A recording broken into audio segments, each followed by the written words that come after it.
الحمد لله وكفى والصلاة والسلام على سيد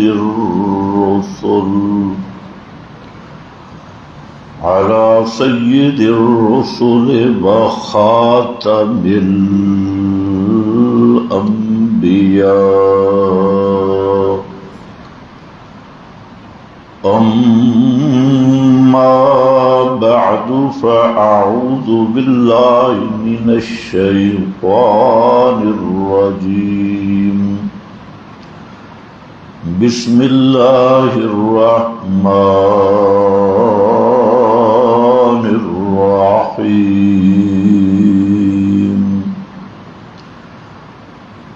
ويدعوننا رغبا ورهبا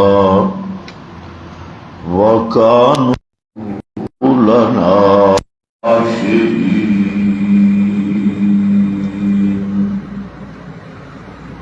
سبحان ربك رب العزة عما يصفون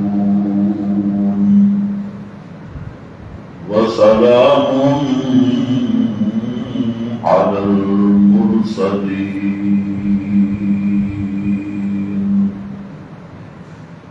والحمد لله رب العالمين.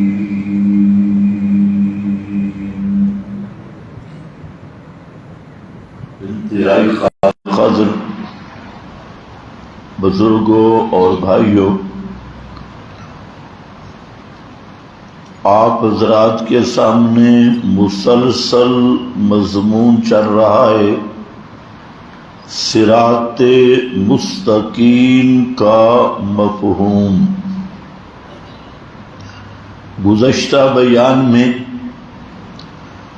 آپ حضرات کے سامنے ذکر ہوا کہ صراط مستقیم کا ایک عنوان ہے سبیل الانبیاء، حضرات انبیاء کرام علیہم السلام کا راستہ.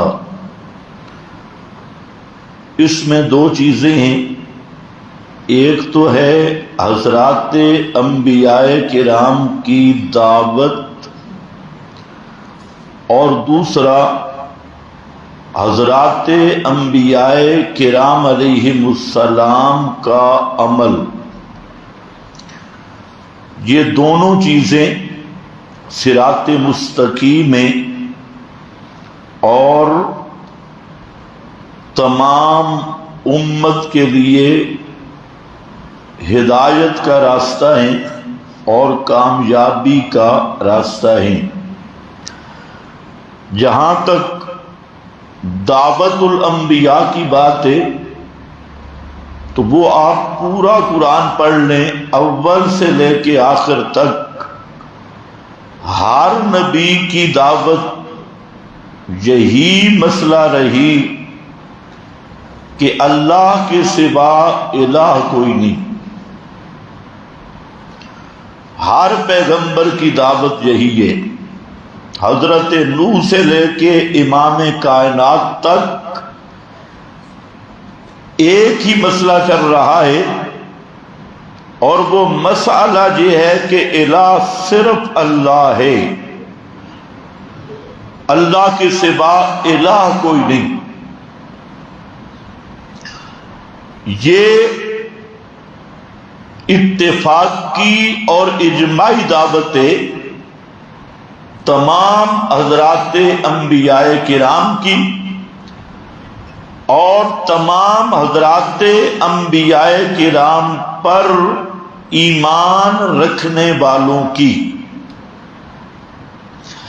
اب اس کا ایک دعوت کا عنوان ہے کہ اللہ کی عبادت کرو.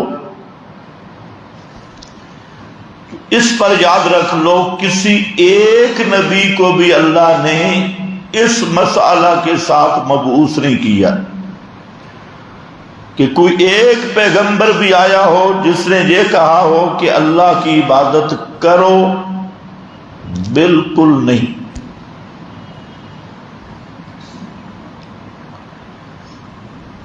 ایک نبی بھی ایسا نہیں دنیا میں مبعوث ہوا جو عبادت کا حکم کرنے آیا ہو، جب اس کی بعثت کا مقصد ہو کہ لوگوں اللہ کی عبادت کرو، نہیں ملے گا۔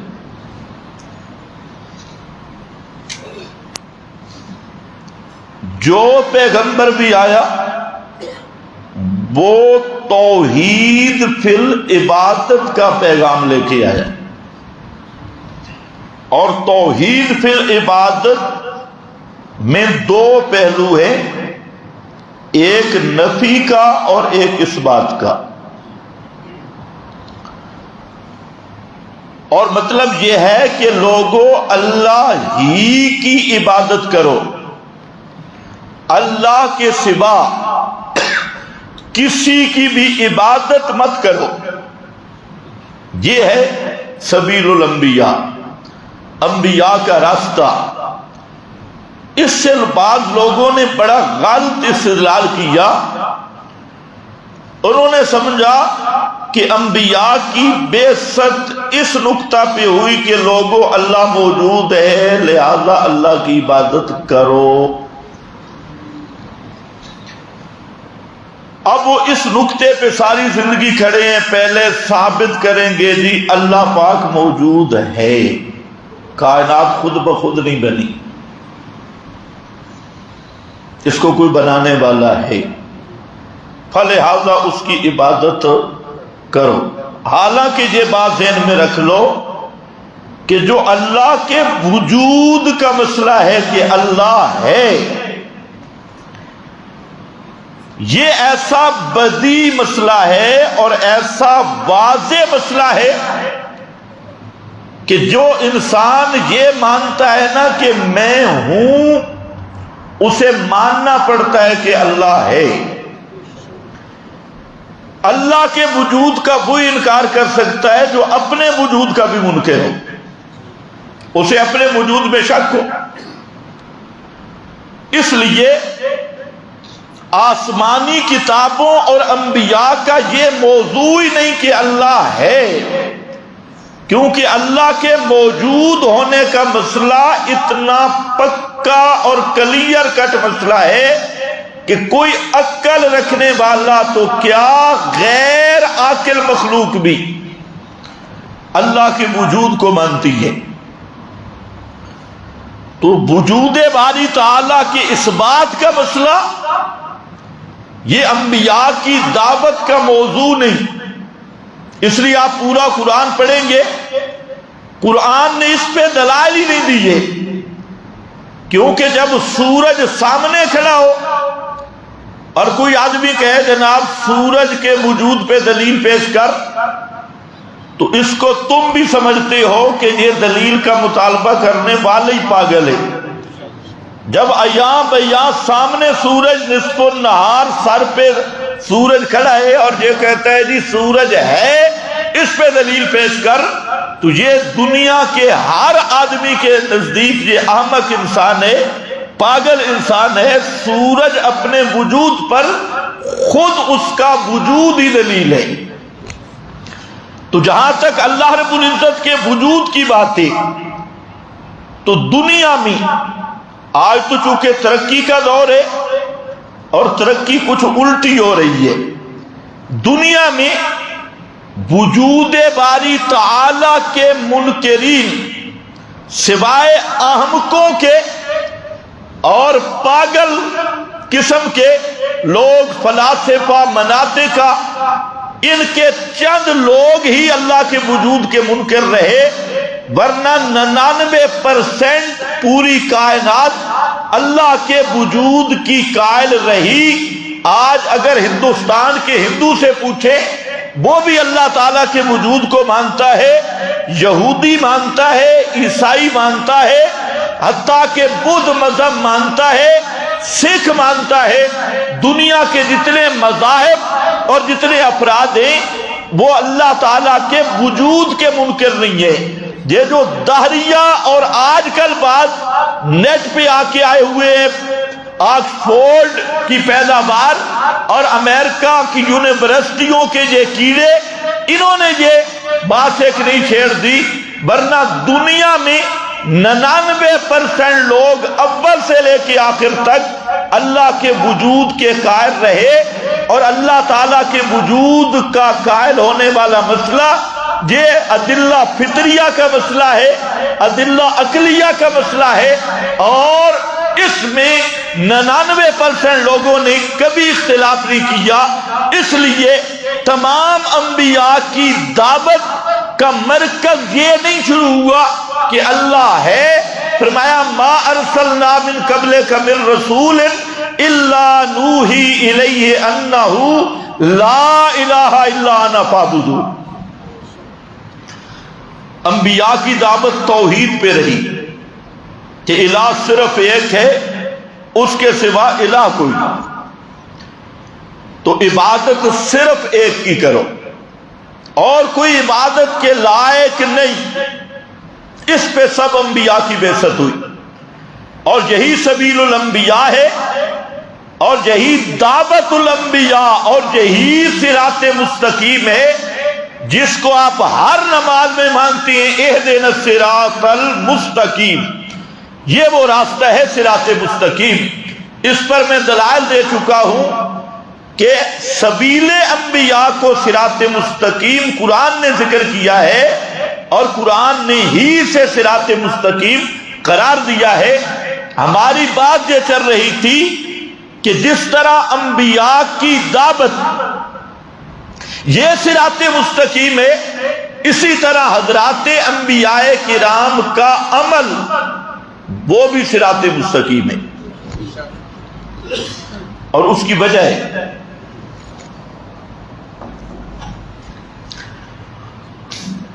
ایک رافضی نے سوال کیا، رافضیوں کا بڑا علامہ ہے، کہتا ہے کہ میں نے بڑے بڑے مولویوں سے بات پوچھی ہے لیکن کسی نے جواب نہیں دیا۔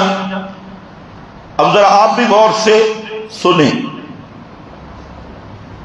چونکہ جہاں رسمی تقریریں کرنا تو ہمارا مقصد ہی نہیں ہے، کوئی چیز سمجھ کے جاؤ۔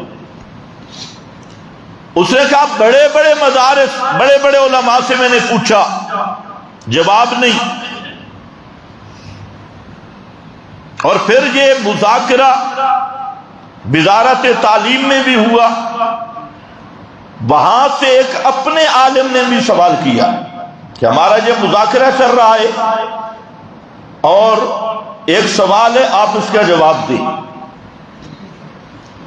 سوال یہ تھا کہ تم اہل السنت کہتے ہو کہ انبیاء معصوم ہیں، انبیاء کے علاوہ کوئی دوسرا معصوم نہیں، جبکہ اہل تشیع کہتے ہیں جیسے انبیاء معصوم ہیں اسی طرح ہمارے 12 امام بھی معصوم ہیں۔ اب تم عصمت کو خاص انبیاء مانتے ہو اور غیر انبیاء کے لیے عصمت نہیں مانتے، اس خاصے پہ دلیل پیش کریں کہ معصوم فقط انبیاء ہے اور انبیاء کے علاوہ کوئی دوسرا معصوم نہیں۔ اس پہ دلیل عصمت الانبیاء کی دلیل نہیں، دلیل دینی ہے کہ عصمت خاصت الانبیاء ہے اور کوئی غیر انبیاء میں معصوم نہیں۔ اس پہ کیا دلیل ہے؟ تو میں نے کہا اس پہ دلیل قرآن ہے۔ وہ کہتے قرآن میں کہا، میں نے کہا دیکھ لو، انبیاء کی عصمت کی جو دلیل ہے وہی عصمت کے نبیوں کا خاصہ ہونے کی بھی دلیل ہے۔ تھوڑا سمجھنے کا فرق ہے۔ انبیاء کی عصمت کی ایک دلیل یہ ہے کہ حضرات انبیاء کرام علی الاطلاق مفترض الطاعت ہیں، لفظ مشکل تو نہیں بن گئی. علل اطلاق مفترض الطاعت، ہر پیغمبر کی اطاعت مطلقاً فرض ہے، اور مطلقاً فرض اسی لیے ہے کہ نبی معصوم ہے. اگر نبی گناہ کرے تو پھر گناہ میں بھی اطاعت فرض ہوتی. نبی گناہ سے معصوم ہوتا ہے، اس لیے اللہ نے ہر پیغمبر کی مطلق طور پہ کوئی قید نہیں رکھی، کوئی شرط نہیں رکھی، بغیر کسی شرط کے ہر پیغمبر کی اطاعت کو واجب قرار دیا اور فرض قرار دیا. اور یہی سب سے بڑی دلیل ہے عصمت الانبیاء کی. اگر انبیاء سے گناہ صادر ہوتے یا ہو سکتے تو کسی نبی کی اطاعت کو اللہ مطلقاً فرض قرار نہ دیتا، واجب قرار نہ دیتا. ان کی اطاعت کو فرض اور واجب قرار اسی لیے دیا کہ پیغمبر کو پہلے معصوم بنایا، پیغمبر گناہوں سے پاک ہوتا ہے، اس لیے ہر کام میں نبی کی اطاعت فرض ہوا کرتی ہے. یہ تو ایک پہلو ہے. اور دوسرا پہلو، یہ شان سوائے انبیاء کے اللہ نے کسی کو بھی نہیں دی. باقیوں کی اطاعت ہے صحیح، غیر مقلد نہ بننا ہے اطاعت، لیکن مطلق نہیں، مطلق نہیں. اللہ نے قید لگا دی، شرط لگا دی. فرمایا یا ایھا الذین آمنوا اطیعوا اللہ واطیعوا الرسول. آگے جہاں اطیعوا نہیں ذکر کیا، اولی الامر ذکر کیا، اطیعوا نہیں ذکر کیا. کیوں؟ یہ علم عربیت کا ضابطہ ہے کہ جب معطوف ہوتا ہے، جو معطوف ہوتا ہے وہ تابع بنا کرتا ہے، اور وہ معطوف علیہ کے تابع ہوتا ہے. جہاں اللہ نے اطیعوا ذکر اس لیے نہیں کیا کہ غیر رسول کی اتباع کے لیے شرط ہے کہ وہ اطاعت رسول کے دائرہ میں ہو، کتاب و سنت کے دائرہ میں ہو. کتاب و سنت کے مد مقابل اگر کسی کی اطاعت کو جائز ہی سمجھے تو اس فرض ہونا دور کی بات، واجب ہونا دور کی بات، قرآن و سنت کے مد مقابل اگر کسی کی اطاعت کو کوئی فرض جائز سمجھتا ہے وہ آدمی کٹر مشرک بن جاتا ہے اور شرک فی الحاکمیت کا مرتکب ہوتا ہے. یہاں ہمارے جو غیر مقلد دوست ہیں انہیں یہ بھی نہیں پتا، وہ کہتے ہیں شرک پھر رسالت. اب ایک نئی اصطلاح شرک پھر رسالت، جو پتہ ان کو بھی نہیں. بولتے کیا ہیں؟ مجتہدین کی بات ماننا شرک پھر رسالت ہے. تو ہم کو پوچھتے ہیں شرک پھر رسالت، یہ شرک کی کون سی قسم ہے؟ شرک پھر رسالت، نبی بشر تم بشر، نبی اللہ کا بندہ تم اللہ کے بندے، فرق شان میں ہے نا، مقام میں فرق ہے. لیکن نفس بشریت میں نبی بھی حقیقی بشر، امتی بھی حقیقی بشر، تو یہ شرک پھر رسالت بن گیا. نبی اللہ کا بندہ تم اللہ کے بندے، شرک پھر رسالت بن گیا. تو یہ کیسی جاہلانہ اصطلاح نکالی، شرک پھر رسالت. اور شرک پھر توحید ہوتا ہے، شرک پھر رسالت یہ کوئی اصطلاح نہیں. اور ہم کہتے ہیں کتاب و سنت کے مقابل کوئی آدمی امام ابو حنیفہ، امام شافعی، امام احمد، امام مالک، ان کی اطاعت کرنا تو دور کی بات، ان کی اطاعت کو جائز ہی سمجھے تو وہ آدمی مشرک بن جاتا ہے. کیا بنتا ہے؟ مشرک. اور اس کا شرک فی الحاکمیت کے درجے کا شرک ہے. تو میں اب یہ کیا کہ مطلق اطاعت کس کی فرض ہے؟ اللہ کے نبیوں کی۔ دلیل کیا ہے کہ وہ معصوم ہیں، اور اللہ کے انبیاء کے علاوہ کسی امام کی، کسی فرد کی اللہ نے مطلق اطاعت فرض نہیں کی۔ یہی دلیل ہے کہ عصمت معصوم صرف انبیاء ہیں، انبیاء کے علاوہ دنیا میں کوئی ہستی بھی معصوم نہیں ہے۔ فرق یہی ہے۔ تو وہ خود کہنے لگا یار یہ ایسے تو ہم روزانہ بیان کرتی ہیں، میں بیان کرنا اور بات ہوتی ہے اور کھوپڑی میں سمجھنا کچھ اور بات ہوتی ہے۔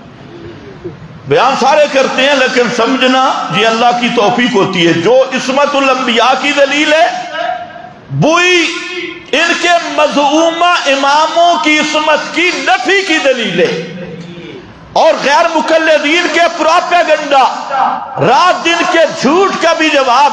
لوگوں کو کیا کہتے ہیں؟ جی اللہ رسول کے مقابل ابو حنیفہ کو مانتی ہیں، شافعی کو مانتے ہیں، فلانے کو مانتے ہیں۔ ہم کہتے ہیں ابو حنیفہ، شافعی، مالک، احمد تو ائمہ ہیں، اللہ کے رسول کے مقابل بالفرض ہو نہیں سکتا۔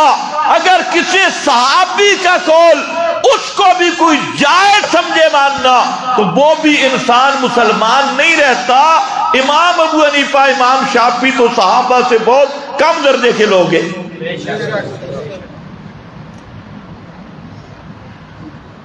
تو اب ان کا ایک جھوٹ ہوتا ہے۔ خیر، انبیاء کی دعوت عملی یہ بھی صراط مستقیم ہے، اس لیے کہ انبیاء گناہوں سے معصوم ہیں، البتہ بھول لگ سکتی ہے۔ یہ بھی خیال کرو، آپ کا ایک عالم صاحب بیان کر رہا تھا عصمت کا معنی کہ نبی جو ہوتا ہے وہ خطا اور نسیان سے پاک ہوتا ہے۔ یہ اہل سنت کے نزدیک نہیں، یہ روافض کے نزدیک ہے۔ اہل سنت کے نزدیک خطا اور نسیان سے پاک یہ الوہیت کا خاص ہے۔ لا یذل ربی ولا ینسا، یہ صرف اللہ تعالیٰ کی شان ہے کہ وہ بھولتا بھی نہیں اور اس سے خطا نہیں ہوتی۔ عصمت کا یہ مفہوم نہیں کہ پیغمبر کو بھول بھی نہ لگے یا پیغمبر سے لغزش اور خطا بھی نہ ہو، یہ مفہوم قطعا نہیں۔ البتہ اتنی بات ذہن میں رکھ لو کہ ہر امتی کی بھول کا حکمت اور ہوتی ہے، پیغمبر کے بھول کی حکمت اور ہوتی ہے۔ پیغمبر بھول بھی جائے تو امت کے لیے دین بنا کرتا ہے، پیغمبر کا بھول جانا بھی امت کے لیے دین بنتا ہے۔ اور ایک اور دوسرا، اللہ کسی پیغمبر کو خطا اور نسیان پہ باقی نہیں رکھتے، فوراً تنبیہ آ جاتی ہے اور اللہ تعالیٰ نبی کی تربیت کر دیتے ہیں۔ پیغمبر کے علاوہ یہ کسی کی شان نہیں کہ اس کی ہر نسیان اور ہر خطا پر اس کو تنبیہ آ جائے۔ یہ صرف نبی کا مقام ہوتا ہے کہ جہاں پیغمبر سے لغزش ہوتی ہے، نسیان ہوتا ہے۔ پہلی بات تو میں نے یہ کی کہ پیغمبر کا بھول جانا بھی امت کے لیے ہدایت بنتا ہے۔ دیکھو نبی کریم علیہ السلام بھول گئے، بخاری مسلم میں حدیث ہے، ظہر کی نماز پڑھائی، بعض روایات میں، اور 2 رکعتوں پہ سلام پھیر دیا۔ اب صحابہ کرام، اللہ تعالیٰ نے آپ کو رعب اور جلال بھی اتنا دیا تھا، دنیا میں تو یہ قانون ہے کہ جو آدمی کسی کے زیادہ قریب ہو تو اس کا رعب ختم ہو جاتا ہے، لیکن امام الانبیاء کی شان یہ تھی کہ جو آدمی پیغمبر کریم کے زیادہ قریب ہوتا اس پر ہیبت اور رعب اتنا زیادہ بڑھتا جاتا۔ یہ آپ کی شان کا مقام تھا، جتنے قرب تھا اتنی ہیبت تھی، اتنا رعب تھا۔ اگلی صف کے صحابہ خاموش ہیں اور اس نیت سے خاموش ہیں کہ اگر بھول بھی گئے تو اللہ خود بتا دے گا۔ پیغمبر سے بھول ہو گئی تو کون بتائے گا؟ اللہ۔ خود بتا دے گا۔ ایک عام دیہاتی صحابی جس کو کہتے تھے ذوالیدین، ذوالیدین کا معنی ہوتا ہے ہاتھوں والا، تو ہاتھ تو سب کے ہیں، اس کے تھوڑے لمبے ہاتھ تھے، ذوالیدین وہ کھڑا ہوا اور جٹ تھا صحابی، آواز بھی تھوڑی اونچی، اس نے کہا کسرت الصلاۃ ام نسیت یا رسول اللہ، نماز کم ہو گئی یا آپ بھول گئے؟ کسرت الصلاۃ ام نسیت یا رسول اللہ، دو میں سے ایک ہو گیا، یا آپ بھول گئے یا نماز کم ہو گئی۔ پیغمبر کریم نے فرمایا کل ذالک لم یکن، ایک بات بھی نہیں ہوئی، نہ میں بھولا ہوں نہ نماز کم ہوئی ہے، کل ذالک لم یکن، ایک بات بھی نہیں ہوئی۔ اب وہ صحابی ہے، پھر بولا، انہوں نے کہا یا رسول اللہ ایک بات ضرور ہو گئی، 4 رکعتوں کی بجائے 2 پہ سلام پھیرا، یا نماز کم ہو گئی یا آپ بھول گئے، 2 میں سے ایک ضرور ہے۔ جب آپ نے حضرت صدیق اکبر فاروق اعظم کی طرف دیکھا، انہوں نے کہا جی ہاں، مسئلہ سادہ کا ذوالیدین، ذوالیدین کہتا تو ٹھیک ہے، اب ظاہر تو آپ بھول گئے، لیکن امت کے لیے دین بنا نہ بنا، آپ بھول جائیں تو کیسے کرنا ہے؟ جیسے پیغمبر کریم نے سجدہ صاحب کیا، سجدہ صاحب کی تعلیم تھی، اور یہی حکمت ہے کہ نبی بشر ہوتا ہے۔ اگر نبی کی حقیقت نور ہو تو وہ نمونہ ہی نہیں بن سکتا۔ یہ جو نوری پارٹی ہے، نوری پارٹی، سارے نقلی نور کٹھے ہوئے اور انہوں نے سمجھا کہ نبی کی عظمت تب ہے کہ نبی کی حقیقت نور ہے، اور ان جھلوں کو یہ بھی نہیں پتا کہ نبی کا کمال ہی بشریت میں ہے، نبی کی عظمت ہی بشریت میں ہے، نبی کی شان ہی بشریت میں ہے۔ اور اللہ نے یہی حکمت سورہ بنی اسرائیل میں ذکر کی، جو ان کے پچھلے تھے پرانے مشرک، وہ بھی یہی کہتے تھے ابعث اللہ بشرا رسولا، یہ بات ہمیں سمجھ نہیں آتی کہ بشر بھی ہو اور رسول بھی ہو، یہ تو ہمارے پکے باب ابلیس نے ہمیں عقیدہ بتایا ہوا ہے کہ بشر ہو کے رسول کوئی نہیں ہو سکتا، بشریت اور رسالت جمع نہیں ہو سکتی، یہ تو ہمارے پرانے اکابر کا مذہب ہے۔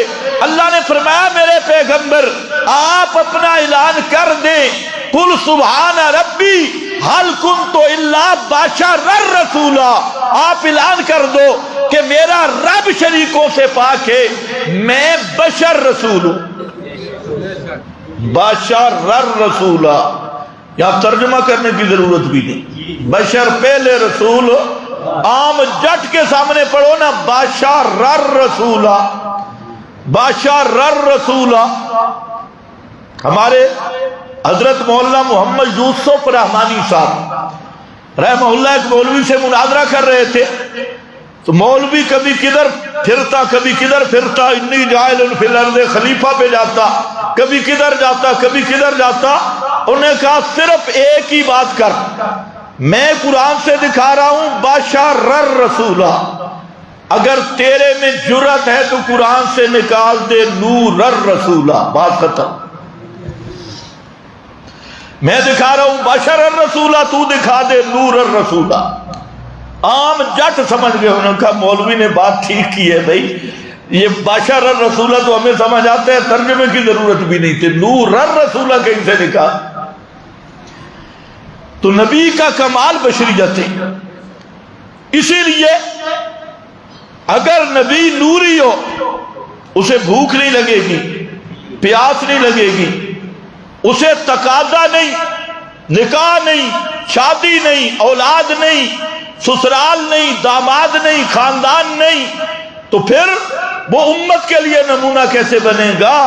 اسی لیے جب پیغمبر کریم صلی اللہ علیہ وسلم مسلم شریف میں آپ کے یہ لفظ ہیں، فرمایا ایھا الناس انما انا بشر، انسا کما تنسون، اے لوگو میں ایک انسان ہوں، انسا کما تنسون، مجھے بھی بھول لگ جاتی ہے جیسے تم بھول جاتے ہو، مجھے بھی اس طرح بھول لگ جاتی ہے، تو فذکرونی اذا نسیتو، اور جب میں بھول جاؤں تو تم مجھے یاد کرا دیا کرو، اگر بھول جاؤں تو تم مجھے یاد کرا دیا کرو۔ تو نسیان نبی کو بھی ہوتا ہے، خطا بھی ہو جاتی ہے، لغزش بھی ہو جاتی ہے، لیکن امت کے نسیان اور نبی کے نسیان میں زمین و آسمان کا فرق ہے۔ نبی بھول جائے تب بھی امت کے لیے دین ہے اور صراط مستقیم ہے، اور نبی سے خطا ہو جائے، لغزش ہو جائے، گناہ نہیں ہوتا، لغزش ہو جائے اور بھول چوک ہو جائے تو اللہ اپنے نبی کو فوراً تنبیہ کر دیتے ہیں، پیغمبر کو اس خطا پہ باقی نہیں رکھا جاتا۔ آپ نے واقعہ سنا ہے نابینا صحابی والا،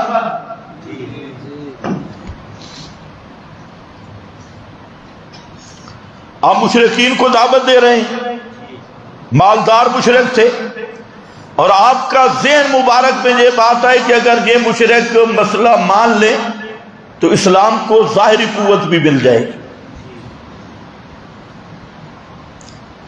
وہ نابینا آیا، عبداللہ ابن ام مکتوم، تو نابینے کو تو نظر نہیں آتا نا جی، اختلافی مسئلہ تو نہیں ہے بھئی، نابینا آدمی ہو اسے نظر آتا ہے؟ کوئی دیوبندی بریلوی اہل حدیث لڑ کسی کا اختلاف ہو، بھئی نابینا اوپر سے نہیں دیکھتا، وچو وید ہے، عجیب بات ہے۔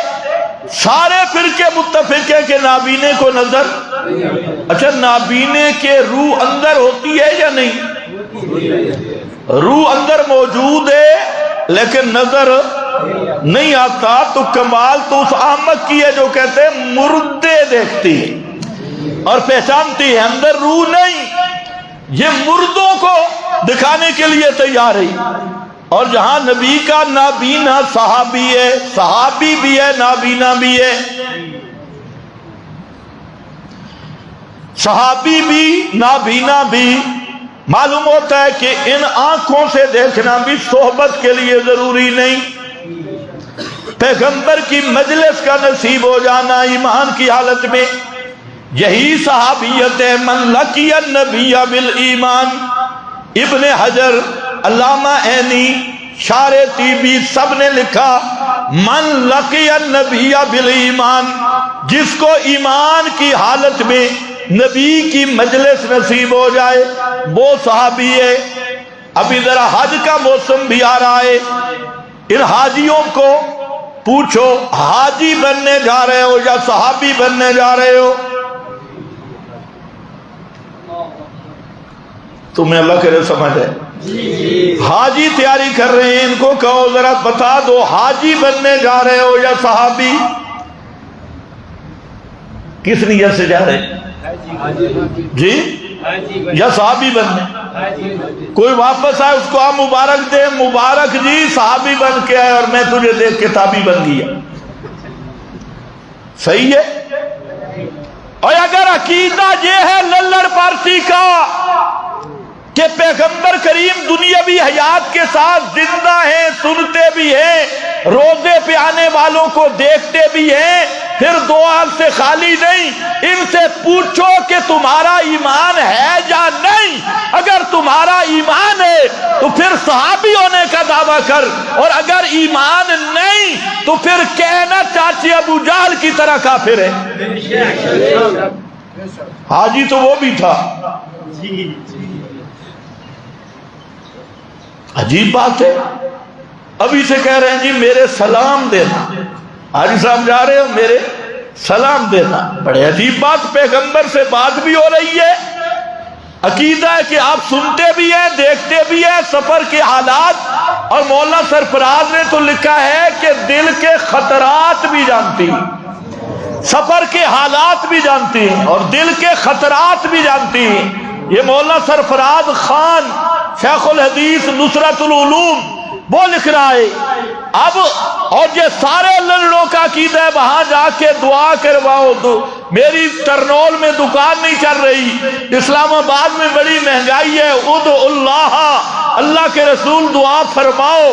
اور یہ دعا بھی کرواتی ہیں جا کے، یا رسول اللہ دعا فرماؤ. مولانا فضل الرحمان بڑی مشکل میں ہے، یہ الیکشن جیت جائے، ادعو اللہ. تو اب اگر یہ عقیدے رکھنے والے، دیکھنے سننے سفارشیں کروانے والا عقیدہ رکھنے والے، حیات دنیاوی والا عقیدہ رکھنے والے، یہ اگر وہاں جائیں اور صحابی نہ بنے تو پھر یہ واضح دلیل ہے کہ یہ کٹر کافر اور بے دین ہے، اور خود اپنے آپ کو کافر کہہ رہے ہیں.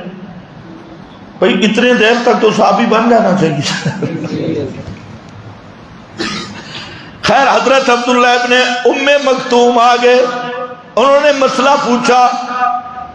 پیغمبر کریم صلی اللہ علیہ وسلم کی نیت بھی صاف ہے، آپ کا دل بھی صاف ہے، اور اسلام کی ہمدردی میں آپ نے اتنا سمجھا کہ یہ تو اپنا ہے، یہ تو کبھی چھوڑ کے جا نہیں سکتا، اس کا مسئلہ بعد میں بھی حل ہو جائے گا. لیکن یہ جو سرداران قریش، صنادید قریش، یہ میرے ساتھ بیٹھی ہیں، یہ کبھی کبھی موقع ملتا ہے، اس لیے آپ کے چہرے پر ناگواری کے آثار آ گئے، اور آپ صلی اللہ علیہ وسلم نے ابن ام مکتوم کا آنا، یہ ظاہری ناگواری آپ کے چہرے اقدس پہ آئی، اور وجہ یہی تھی کہ یہ تھوڑا بیٹھ جاتا، صبر کرتا، میں ان کو مسئلہ سمجھا دیتا. بس اتنا واقعہ پیش آیا، اور اوپر سے اللہ نے فرمایا عبس وتولی ان جاءہ الاعمی. عبس وتولی، اچھا میرے پیغمبر عبس وتولی، منہ موڑا بھی اور منہ پہ تریڑی بھی آ گئی، ناگواری کے اثرات بھی آ گئے کہ یہ اعمیٰ نابینا صحابی تیری مجلس میں آیا. آگے پوری تنبیہ کر دی کہ میرا پیغمبر جن کے پیچھے تو لگائے وہ بالکل خالی بھانڈے ہیں، وہ کبھی سمجھنے والے نہیں ہیں، اور یہ درد لے کے آیا تھا، یہ اپنا مسئلہ سمجھنا چاہتا تھا. اس لیے آپ کی شایان شان، آپ کی عظمتوں کے لائق نہیں ہے، آپ کی شایان شان نہیں ہے کہ آپ ان چودھریوں کی رعایت کریں اور اپنے غریب صحابہ سے منہ موڑیں. یہ آپ کے شایان شان نہیں. تھوڑی سی لغزش ہو گئی، فوراً تنبیہ آ گئی، فوراً تنبیہ آ گئی. اس میں یہ بھی دلیل ہے کہ اللہ اپنے نبی کی خود تربیت کرتا ہے. اسی طرح پیغمبر کریم نے قسم اٹھائی کہ آئندہ میں شہد نہیں کھاؤں گا، ماکھی اور شہد نہیں کھاؤں گا.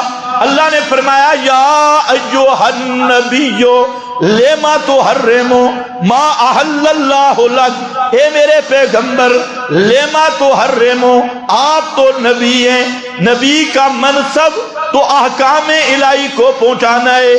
لما تحرم، آپ کیوں حرام کرتے ہیں جس چیز کو اللہ نے تیرے لیے حلال کیا.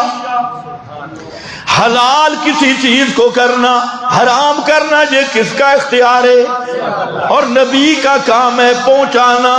نبی کہتے بھی ہیں انسان بعثہ اللہ الی الخلق لتبلیغ الاحکام، پیغمبر ہوتا ہی وہ ہے جو اللہ کے احکام میں اللہ کا نمائندہ بن کے آتا ہے، اللہ کے احکام کائنات تک پہنچاتا ہے. فرمایا احکام بنانا یہ پیغمبر کے اختیار میں بھی نہیں، پیغمبر کا کام بھی ہے احکام پہنچانا. کسی چیز کو حلال حرام کرنا یہ رب کا اختیار ہے. فرمایا میرے پیغمبر قسم کا کفارہ ادا کرو اور شہد استعمال کرو. بادشاہ میں ہوں، حاکم اعلیٰ میں ہوں، میری اجازت کے بغیر شہد سے رکے کیوں؟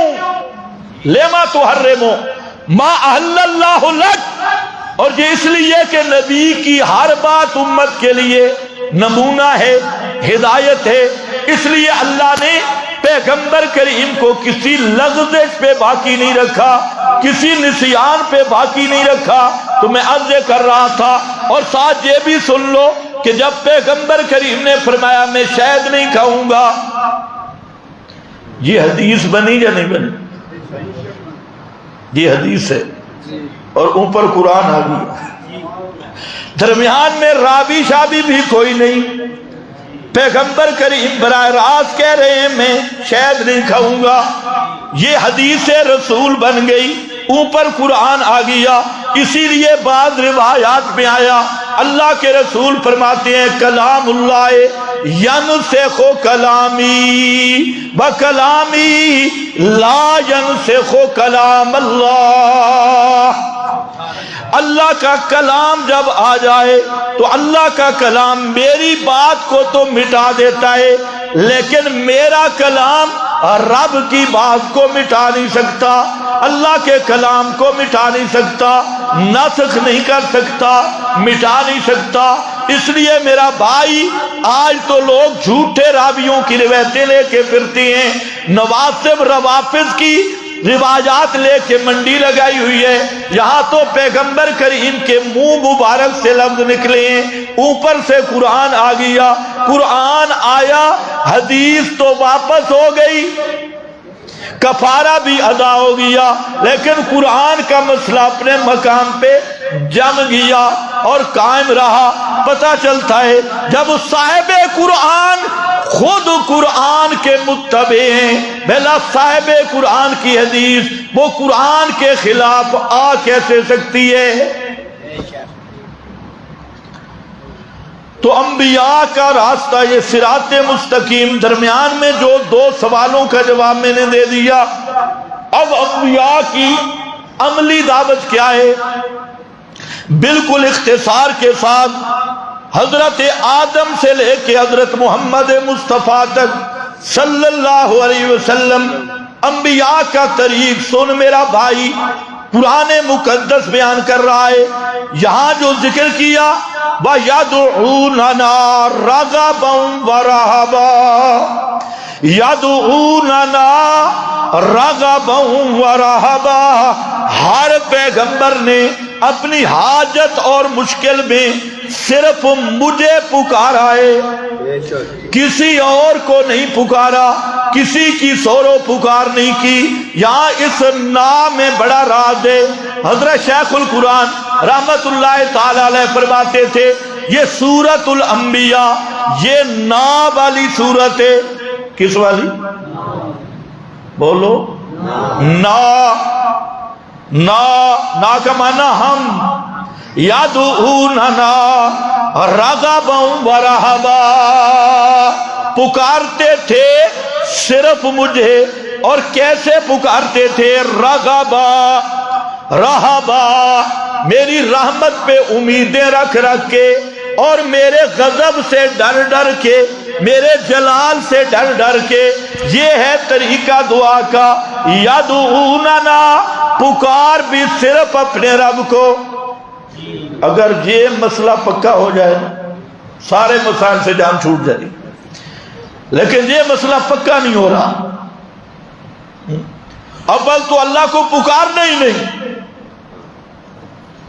احمد رضا خان نے لکھا ہے ان کے ملفوظات شریف میں، یہ بھی مذہب کا امام ہے، اس نے لکھا کہ ایک جنید بغدادی جا رہا، جنید بغدادی اللہ کے ولی ہیں، ان لوگوں نے اولیاء اللہ پہ بھی جھوٹ بولے، انبیاء پہ بھی جھوٹ بولے، تو وہ لکھتا ہے کہ جنید بغدادی جا رہے تھے، یا کوئی اللہ والا وہ جا رہا تھا مصلی بچھا کر، جنید بغدادی اللہ والا جا رہا تھا مصلی بچھا کر سمندر کی پیٹھ پر، تو ایک آدمی نے کہا مجھے بھی ساتھ دے چل، کہا ٹھیک۔ اب ذرا سننا کہ اس اللہ والے نے کہا کہ تو میرے ساتھ چل، لیکن وظیفہ کیا کرنا ہے؟ یا جنید یا جنید یا جنید، اس نے شروع کر دیا یا جنید یا جنید یا جنید۔ مسلح پانی پہ چلا جا رہا تھا۔ اب اعلیٰ حضرت فرماتی ہیں کہ شیطان نے اس کے دل میں وسوسہ ڈالا کہ یا اللہ کہو۔ سمجھ گئے؟ یہ اعلیٰ حضرت ہے۔ یا اللہ کہنا شیطانی وسوسہ ہے۔ شیطان نے وسوسہ ڈالا کہ یا اللہ کہو، یا اللہ کہو، یعنی اللہ سے براہ راست مانگنا اس دھرم میں شیطانی وسوسہ ہے۔ کہتا ہے یا اللہ کہا تو آیا غوطہ، ایک بھی اور دوسرا بھی۔ تو بزرگ نے کہا ابھی یا جنید تک پہنچے نہیں اور یا اللہ پہلے کہنا شروع کر دیا۔ دوبارہ پڑھو یا جنید یا جنید۔ اس نے یا جنید یا جنید کہنا شروع کیا، تب وہ مصلح پہ چل پڑا۔ اب دیکھو دوستو، ایسی قوم کو مسلمان کہیں گے جی جن کے پیچھے تم نمازیں بھی پڑھ کے آ جاتی ہو اور چلے سے روزے پہ جاتی ہو اور ساری نمازیں، ویسے اپنا عقیدہ نہ ہو تو نماز ویسے ہی نہیں۔ عقیدہ لوگ کہتے تھے عقل نہیں تھے موجن، میں آ کے عقیدہ نہیں تھے موجن، جدھر مرضی جہاں عقیدے کی غیرت نہیں۔ تو یہ عقیدہ کہ رب کو پکارنا شیطانی وسوسہ اور جنید کو پکارنا یہ ہے سیدھا راستہ، یہ لوگ بھی اپنے آپ کو مسلمان کہتے ہیں۔ اور تعجب ہے ان لوگوں پر، آج آپ کے ارد گرد ایسے برساتی مفتی پیدا ہو چکے ہیں۔ پہلے برساتی مینڈک پیدا ہوتے تھے اور آج اسی رنگ میں ایسے مفتی ہیں۔ پچھلے دنوں میں سن رہا تھا آپ کے مضافات میں بڑے بڑے ایسے مفتی موجود ہیں، بڑے بڑے مدارس میں، جو اب اشاعت التوحید کا نام لے کر بھی یہ کہہ رہے ہیں کہ علم غیب، حاضر ناظر، نور بشر، یہ سارے مسائل فروعی ہیں اور یہ رضاخانیوں کی تکفیر نہیں، یہ بھی اولیاء اللہ اور یہ بھی پکے مسلمان ہیں۔ یاد رکھو، ایسا مفتی جو کہتا ہے ان کی تکفیر نہیں، جواہر القرآن کے مقدمہ میں لکھا ہے کہ ان کی عقائد پر مطلع ہو کر جو ان کو کافر نہیں کہتا وہ بھی ویسا ہی کافر ہے۔ یہ جواہر القرآن کا مقدمہ ہے، ویسا ہی کافر ہے۔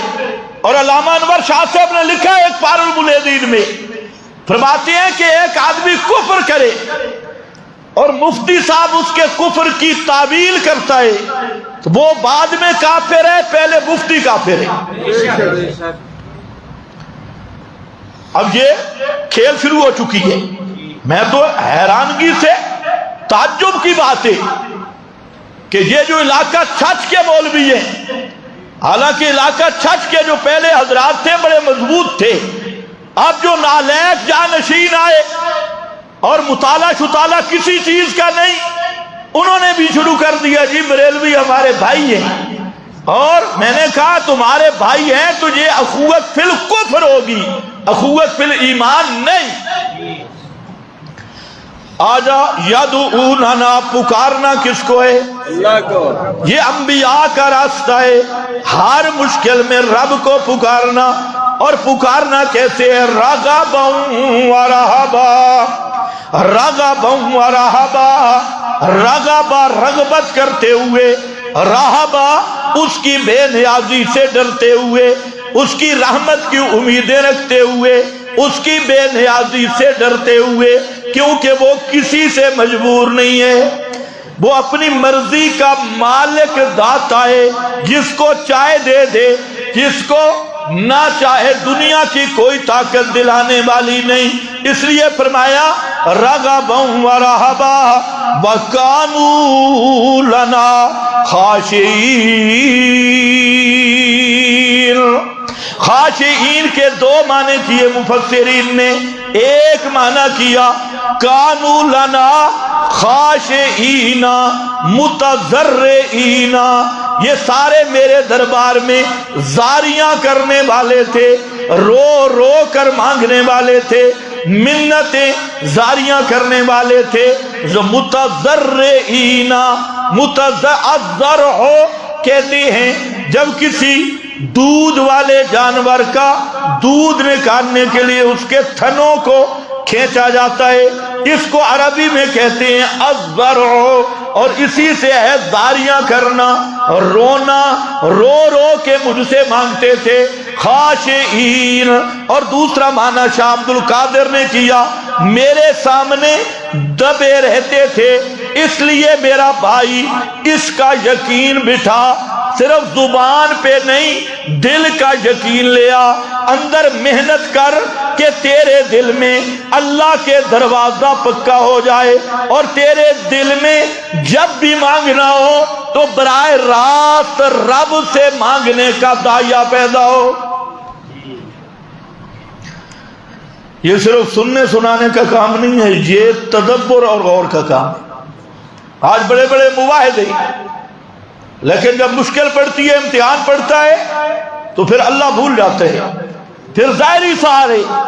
اور صحابہ وہ تھے، انبیاء وہ تھے کہ جو رب سے مانگتے، اسباب بھی رب سے مانگتے تھے۔ اللہ نے خود اصحاب رسول کا اسوہ بیان کیا کہ وہ مکہ میں رہ گئے، آپ مدینہ میں چلے گئے، اور مکہ کے مجبور مظلوم صحابہ وہ مکہ کے اندر بیٹھ کے یا رسول اللہ مدد نہیں کہہ رہے اور اللہ کے رسول کو نہیں پکار رہے، زندہ پیغمبر مدینہ منورہ میں موجود ہے، اور جہاں مظلوم صحابہ جو مکہ میں رہ گئے وہ کہتے ہیں ربنا اخرجنا من هذه القرية ظالم اهلها، ربنا اے ہمارے پروردگار تو ہمیں نکال اس بستی سے، اس بستی کے لوگ ہم پہ ظلم کرتے ہیں، واجعل لنا من لدنک ولیا واجعل لنا من لدنک نصیرا، اللہ ہمارے نکلنے کے اسباب بھی تو پیدا کر، ہم اسباب بھی تجھ سے مانگتے ہیں اور مدد بھی تجھ سے مانگتے ہیں۔ یہ ہے صحابہ کا عقیدہ۔ یہ مکہ میں ہیں، مظلوم ہیں، مجبور ہیں، مقہور ہیں، اور مشرکین ظلم کی انتہا کر رہے ہیں، لیکن ہے مکہ کی بستی میں، اور پکار کس کو رہے ہیں؟ ربنا اے ہمارے پروردگار، اخرجنا تو ہمیں نکال، اخرجنا من هذه القرية اس مکہ کی بستی سے تو ہمیں نکال دے، المدد یا رسول اللہ نہیں، اغثنی یا رسول اللہ نہیں، اور غیر اللہ کی پکار کے نعرے نہیں، المدد یا علی کے نعرے نہیں۔ حضرت علی بھی مدینہ منورہ میں موجود ہیں، پیغمبر کریم بھی مدینہ منورہ میں موجود ہیں، کسی کو نہیں پکارتے، اور پکارتے کس انداز میں ہیں کہ اے ہمارے پروردگارا نکال بھی تو اور وسیلہ بھی تو بنا دے۔ وسیلہ بھی، ہاں مواحد وہ ہوتا ہے جو وسیلہ بھی رب سے مانگتا ہے، مشرک وہ ہوتا ہے جو وسیلے اپنی طرف سے بنا لیتا ہے۔ مشرک وسیلہ بناتا ہے، ہا اولائے شفاعنا عند اللہ، یہ کسی قبر والے کو وسیلہ بنائے گا، کسی حجر شجر کو وسیلہ بنائے گا، اور مباحث کیا کہتے ہیں؟ واجعل لنا من لدنک ولیا واجعل لنا من لدنک نصیرا، اللہ تو مدد کر، تے مدد کے اسباب بھی تو مہیا کر دے، اسباب بھی تو بنا دے، وسیلے بھی تو آپ بنا دے، اسباب بھی تو آپ بنا دے۔ اسی لیے میرا بھائی یدعوننا یہ ہے صراط مستقیم، صرف رب سے مانگنا ہر حاجت اور ہر مشکل میں، اور رب سے مانگتے ہوئے ساری کائنات سے منقطع ہو جانا، اسباب سے منقطع ہو جانا، غیر اللہ کو دل سے نکال دینا، اسی پہ محنت کر لے۔ یہی اصل توحید کی جڑ ہے کہ تیرے دل میں غیر اللہ نکل جائے، اسباب نکل جائیں، وسائل نکل جائیں، ارد گرد کے آلات نکل جائیں، تیرے دل کے اندر ہو تو صرف رب ہو۔ اور اسباب اور وسائل بنانے والا بھی رب ہے، اسی کو حوالہ دے۔ ایک دوسرا، رب سے مانگ امیدیں رکھ کے، رب پہ یقین اور امید ہو، اور اس کی بے پرواہی اور بے نیازی کا ڈر ہو، اور زاریاں کر کر کے مانگ، اور صرف رب سے مانگ۔ یہ انبیاء کی مجموعی عملی دعوت ہے۔ اس پر اللہ نے یہاں 4 نبیوں کا ذکر کیا، 4 انبیاء، بالکل مختصر 2 منٹوں میں سن لو۔ پہلا نبی حضرت نوح ہے۔ یہاں جو لفظ ہے نا یدعوننا، اس نا کو یاد رکھنا، یدعوننا 4 انبیاء کا ذکر ہے۔ اور آج پوری دنیا میں پھر لو، یہ جو لوگ مارے مارے قبروں پہ پھرتے ہیں، مزاروں پہ پھرتے ہیں، تعزیہ تبوت پہ پھرتے ہیں، وہ بھی 4 احوال سے خالی نہیں ہوتے۔ یا تو قبر والے اور تعزیہ تبوت والے امام ولی پیر فقیر کو پکارتے ہیں اس لیے کہ وہ دشمنوں کے مقابلے مغلوب ہوتی ہیں اور دشمن کے مقابل فتح چاہتی ہیں، اس لیے پیرنی کے ٹوٹکے بھی لے آتی ہے۔ لیکن اللہ بھی بتا دیتا ہے تم تو صرف تعویذ لے کے خوش ہو نا، وہ سب کچھ ہو جائے۔ ہمارے جناب محترم سابق وزیر اعظم صاحب تعویذوں والی بھی لے آیا، پھر بھی پریشان ہے۔ تم تو صرف تعویذ لے کے مطمئن ہو کہ تعویذ آ گیا، لیکن سابق وزیر اعظم صاحب پورے تعویذوں والا ڈبہ اٹھا کے لایا اور پوری فیکٹری تعویذوں والی گھر لگا دی، لیکن پھر بھی پریشان ہے یا نہیں؟ جو پی ٹی آئی کے بیٹھے ہو وہ تو بولو نا، ہاں تو کم از کم پریشان ہے یا نہیں؟ معلوم ہوتا ہے تعویذ کیا کرے گا، تعویذوں والی پوری فیکٹری فیل ہو چکی ہے، گھر فیکٹری تعویذ کی لگی ہے، سارے ٹونے ٹاٹ کے سارے۔ تو غیر اللہ کو پکارنے کی ایک وجہ ہوتی ہے کہ دشمن پر غلبہ حاصل کرنے کے لیے، اور تعویذوں والوں کے پاس بھی رش یہی ہے کہ مجھ پہ دشمن بڑا غالب ہے، آپ مجھے تعویذ دے دیں۔ دشمن کے مقابل قبر کی پوجا، تعزیے کی پوجا، سب پوجا ہوتی ہے دشمن پہ فتح حاصل کرنے کے لیے۔ دوسری وجہ، آدمی جیل کے اندر پھنس جاتا ہے، قید میں پھنس جاتا ہے، یا فوجیوں کی عدالت میں چلا جاتا ہے۔ یہ بھی مصیبت ہے کہ نہیں؟ وردی والوں کی عدالت میں، کہ وردی میں رحم نام کی چیز ہوتی نہیں، وردی آتی اس پہ جس پہ رحم نہ ہو۔ تو قید میں پھنس گیا، اب ضرورت پڑ گئی مزار والوں کا مطالعہ کرو، تعزیہ تبوت والوں کا مطالعہ کرو، تعویذ کی دکانوں پہ جانے والے بے ایمانوں کا مطالعہ کرو، وہ اسی میں پھنسے ہوئے ہیں۔ ہمارا قیدی رہا نہیں ہو رہا، جیل میں پھنس گئے ہیں، سارے ٹونے ٹوٹ کے اسی پہ ہیں۔ اور تیسری وجہ ہوتی ہے بیماری میں گر گیا، بیمار ہو گیا، اب جناب پیر کھارا شریف جا رہا ہے، کوئی اپارے شریف جا رہا ہے، کوئی پنڈی، کوئی لاہور، یہ پھر رہا ہے خاک شفا اور بیمار کی شفا کے لیے پھر رہا ہے۔ اور چوتھی چیز ہوتی ہے اولاد، اولاد نہیں ہوئی، اب غیروں کو پکار رہا ہے، تعزیہ تبوت پہ، تعویذوں والوں پہ کے پاس یہ پھر رہا ہے۔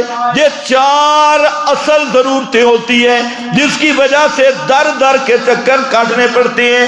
اللہ نے یدعوننا پر 4 نبیوں کا واقعہ ذکر کیا، اور اسی نا کے ساتھ اور نادا کے ساتھ، نادا کے لفظ کے ساتھ اور نا کے لفظ کے ساتھ 4 انبیاء کا واقعہ ذکر کر کے فرمایا دیکھو یہ 4 ضرورتوں والے ہر حال میں صرف مجھے پکارتے تھے۔ اوے کائنات والو، یہی صراط مستقیم ہے۔ کسی مصیبت بھی آ جائے تو اس مصیبت میں پکارنا صرف کس کو ہے؟ پہلا نبی حضرت نوح ہے، فرمایا بنوحا اذ نادا من قبل، اذ نادا لفظ آیا، اور میرا نوح پیغمبر اس نے مجھے پکارا اس سے پہلے، اور کیا؟ انی مغلوب فانتصر، اللہ میں مغلوب ہوں، میرے پاس اسباب نہیں ہے، میں مغلوب